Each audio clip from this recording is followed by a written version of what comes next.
because the major chunk of students also are preferring, the toppers are preferring CS and IT fields, will it not be wise for institutes like IITs or any other institutes as well to increase upon the number of seats for these branches and reduce upon the number of seats for other branches? It is happening.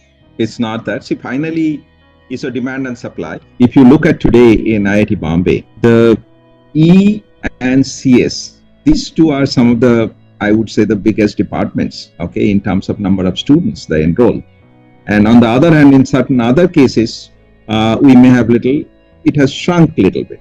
For a private institution where, you can charge certain amount of fees and which would pay up for the entire expenses, when you go for certain things like computer science department, it's much cheaper, okay, to actually run that institute.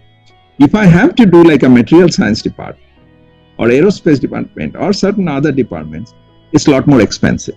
So we being something of the, nationally funded, the institute, we have to ensure that there is a tomorrow and there is a life beyond computer science. So we must ensure that these are some of the classical areas. They, of course, they are evolved, but they must be maintained because thankfully our ministry have been supporting them. They have been quite generous in terms of supporting them, right? And it has to be done because they are more expensive. It's more expensive for us to teach some student in terms of, let's say, doing something in, let's say, chemistry or something, because there are a lot of chemicals, others, sophisticated analytical equipments are required.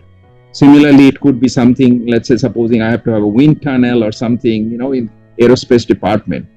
It costs a lot of money. Private the institutes, it is easier for them to go for ECS type of thing, whereas we should do in all areas.